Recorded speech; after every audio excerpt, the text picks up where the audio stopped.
और आप कहते हैं कि जब तक इस आइन में तब्दीली नहीं होगी, जो बात क़त्अ ताल्लुक की हो रही है वो ठीक नहीं है। काशिफ अब्बासी ने हमें ज्वाइन कर लिया है, senior anchor person. Kashif, Anees साहब तो ये कहते हैं कि वो इसको मानते ही नहीं है, क्योंकि जब तक आइन में तब्दीली नहीं की जाती क़त्अ ताल्लुक नहीं होता। अगर आप कोई सवाल करना चाहें अनीस साहब से। जी अनीस साहब, ये आइन का आपको प्रॉब्लम क्या है? अगर बुनियादी तौर पे एक तो ये मसला आ गया, लेकिन आप ये भी जानते हैं कि अगर कराची में और सिंध में पॉलिटिक्स करनी है मुत्तहिदा ने, फारूक सत्तार साहब ने करनी है, तो बहुत सी चीजों का ख्याल करके पॉलिटिक्स करनी पड़ेगी, क्योंकि आप ही लोगों ने अल्ताफ हुसैन साहब को इस मर्तबे में बिठाया जैसे आज आप उनको गिराने की बातें कर रहे हैं। तो किस तरीके से मुत्तहिदा अपने आप को उस लेवल पर लेके आए जहां पे वो गाली निकाले अल्ताफ हुसैन साहब को, जिसके नाम पे पिछले 30 साल से वोट लेते।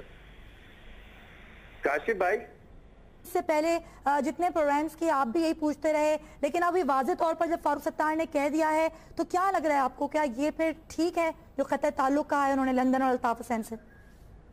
देखिए जी, मैं अल्ताफ हुसैन साहब की अभी फारूक सत्तार साहब की प्रेस कॉन्फ्रेंस सुन रहा था और मुझे बड़ी हंसी आई जब उन्होंने डायरेक्टली तजिया निगारों, टीवी एंकर्स और इनके ऊपर ये कहा कि हमें डू मोर करने का कहा जा रहा है, और वो बड़ी तनकीद की कि हम नहीं जाएंगे प्रोग्राम्स के अंदर।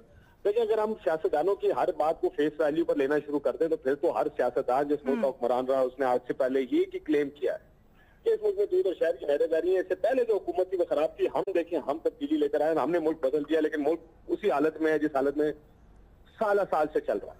सवाल ये था बुनियादी जो जिसको अभी तक जो कंफ्यूजन क्रिएट कर रहा। आपको एक वाकया छोटा सा बता, अभी जब अल्ताफ हुसैन साहब का बयान चला तो बाबर गौरी साहब ने काशिफ खतर कलामी की माफी चाहेंगे, मजीद भी आपसे बात करेंगे, अब हमारे साथ ही आपको देखिए। अगर अब मैं ये बड़ी दिलचस्प सूरत हाल है ये जो ये फारूक सत्तार साहब का बयान है। मैं पहले भी ब्रेक से पहले जब हेडलाइन से बात कर रहे थे, मैं एक छोटी सी मिसाल दे रहा था कि बाबर गौरी साहब ने ट्विटर पे पाकिस्तान जिंदाबाद लिख दिया, और उसके बाद आपने शायद वो सुनी हो अमेरिका में जो खिताब था, जो हालत और दरगत बनाई अल्ताफ हुसैन साहब ने बाबर गौरी के, तुम होते कौन हो यही ट्वीट पे लिखने वाले। मेरे लिए सबसे ये हैरानगी की बात यह है कि ला ताल्लुकी का ऐलान आज बराह कर दिया, खुलेआम कर दिया, लेकिन 2-3 दिन से वो इनडायरेक्टली ये बात कर रहे हैं, 2-3 दिन से वो इनडायरेक्टली ये बात कर रहे हैं कि हम अपने फैसले खुद करेंगे, और लंदन से कोई बयान नहीं आया।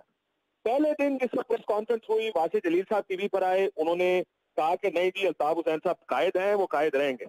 पहले दिन उन्होंने कहा कि फैसले जैसे पहले होते थे लंदन से अब भी होंगे। अगले दिन एक प्रेस रिलीज आती है, वो कहती है जनाब हम एंडोर्स करते हैं पाकिस्तान के फैसले को, यानी पूरा इख्तियार लंदन को इररिलेवेंट कर दिया। अल्ताफ हुसैन साहब को यानी एक लिहाज से घर भेजा गया, कहा कि आप जब भी रुखसत है घर बैठे, हम आपका पाकिस्तानी सियासत से कोई ताल्लुक नहीं। उन्होंने अगले दिन अमरीका तकरीर करके, कल शायद एडवोकेट साहब 2 दिन पहले ही कहते हैं कि उन्हें साउथ अफ्रीका में भी ऐसी तकलीफ की है। पाकिस्तान को तो गालियां निकाल रहे हैं, ना फारूक सत्तार साहब को कोई गाली निकाली, ना पाकिस्तान की राब्ता कमेटी को कोई गाली निकाली, ना कोई इस किस्म का बयान दिया कि ये जो टोला है पाकिस्तान में बैठा हुआ, इन्होंने महाजरों के साथ गद्दारी की है। बड़ा आसान है उनके लिए कहना, उनका तो इख्तियार जा रहा है उनके हाथ से। तो अगर आपको रिएक्शन लंदन से नजर नहीं आता, तो उस वजह से मुझे देखें फारूक सत्तार साहब बड़े और परेशान है इस बात पे कि जनाब मीडिया हमें कह रहा है डू मोर, और बड़े माइक्रोस्कोप और टेलीस्कोप लगा के देख रहा है। वो इस वजह से देख रहा है कि कुछ एक्सपेक्टेड रिएक्शंस होते हैं, कुछ तरीकाकार होता है सियासत के चलने का। हमारा ख्याल है कि अगर आप एक सही मानों में ला ताल्लुकी का ऐलान करेंगे, उनको फारे कर देंगे पाकिस्तानी पॉलिटिक्स से, वो रिएक्ट करेंगे, वो घर नहीं बैठेंगे, वो खामोश नहीं बैठेंगे, उनका कोई रिएक्शन आएगा, वो आपको गाली निकालेंगे, आपको गद्दार कहेंगे, कुछ तो करेंगे। बड़े प्यार से उन्होंने प्रेस रिलीज निकाली है, और उसके बाद पूरा लंदन खामोश होकर बैठ गया, तमाशा देख रहा है कि देखिए अगले 4 दिनों में हमें ये काट के कैसे अपनी पार्टी पाकिस्तान में चलाएंगे। ऐसे होता नहीं, इस वजह से शकूक है, इस वजह से शुबा पैदा होता है, इस वजह से सवाल उठते हैं। मेरा इसी वजह से ये सवाल है कि आपने ला ताल्लुकी करते प्यार और मोहब्बत के साथ अल्ताफ हुसैन साहब से ला ताल्लुकी का ऐलान कर दिया, वो बोले क्यों नहीं है, वो रिएक्ट क्यों नहीं कर रहे, उनकी जाने से रद्द अमल क्यों नहीं आया? वो तो आपकी एक छोटी सी गलती पर आपको अपने कारकुनों से मार पड़वाते हैं। वो तो आपको आधे घंटे बाद अपनी राब्ता कमेटी बारे कर देते हैं, जो उनके पास इख्तियार भी है। वो आज भी एक तकरीर करें, अमेरिका में करें, ट्विटर पे करके या एक तकरीर करें जिसको सुनेंगे तो हम सब टेलीकास्ट नहीं कर सकते, इंटरनेट पे आएगी। इससे पहले भी कर चुके, जिसमें उन्होंने अपनी सेहत के जब सवाल थे तो आज कल उन्होंने एक प्रेस कॉन्फ्रेंस में तकरीर की थी। वो आगे कहें ये तो राब्ता कमेटी, बिल्कुल काशिफ, मतलब आपके कहने का मतलब यही है कि मुत्तहिदा का प्लेटफॉर्म तो रहेगा ही ना। लेकिन यही तो सवाल, ये तो बुनियादी मसला है कि लगता ऐसा है कि ये एक टैक्टिकल विड्रॉल जरूर हो सकता है, ये स्ट्रैटेजी के तौर पे हो सकता है कि उन्होंने कहा वक्ती तौर पे प्रेशर बढ़ाए, क्योंकि अगर ये कहें कि हम मुत्तहिदा और लंदन और पाकिस्तान की राब्ता कमेटी एक ही है, अल्ताफ हुसैन साहब हमारे कायद हैं, हमारे बानी हैं, तो रियासती इदारे जो पाकिस्तान में इस वक्त से दफ्तर गिरा रहे हैं वो इनके घरों को भी इनको भी उठा के ले जाएंगे, इनके ऊपर सहूलतकारी के इल्जाम लगेंगे। अभी तो रियासती इदारे इसलिए खामोश होकर पीछे बैठ गए या देख रहे हैं क्योंकि वो भी नहीं समझ पा रहे कि ये स्ट्रैटेजी के तौर पे हो रहा है, ये पॉलिटिक्स हो रही है, या ये बाकी सिंसियरली ये काम करे। मैं वो पेश करने की कोशिश हो रही है कि पिछले 2-3 दिनों में हो क्या रहा है। अगर ये आज ये ऐलान करें कि हम अल्ताफ हुसैन साहब की छतरी हमारे सर पे मौजूद है, इनमें से एक भी पैर आपको नजर नहीं आएगा। आपने भी देखा कल परसों जो अदालत में पेश हुए समर मंसूर साहब भी पाकिस्तान जिंदाबाद के नारे लगा रहे थे।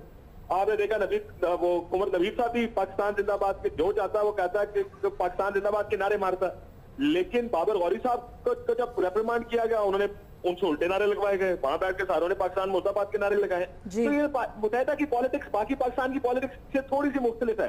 पॉलिटिक्स सारों की एक है, जो लीडर कहता है वो कहेगा इस वक्त दिन है, पूरी पार्टी कहेगी जनाब इस वक्त दिन है। ये पाकिस्तान में हम मुत्तहिदा की डिफेंस में देखते रहे, पूरी मुत्तहिदा उनकी दिन कह के डिफेंड करती रही, उनकी गालियों को डिफेंड करती रही। बिल्कुल ये इतना आसान नहीं है। मेरा ख्याल है मजीद वो बात जो अनीस एडवोकेट साहब कह रहे हैं शायद काफी वजन है इसमें, कि आपके एक्शन से नजर आना चाहिए कि इफेक्टिवली आप उनको पाकिस्तानी पॉलिटिक्स से और अपनी पार्टी से दूर कर रहे हैं। अगर सिर्फ जुबानी कलामी एक जुमला इज्जत के साथ बोले, इज्जत के साथ की, लेकिन एक जुमला क्या क्या आप कहते हैं कि हमने कह दिया, हमारी बात मान लें, लेट्स मूव ऑन, अब हमें इख्तियार देते कराची का, ये जरा थोड़ा सा मुश्किल होगा लोगों को इस फॉलो करना।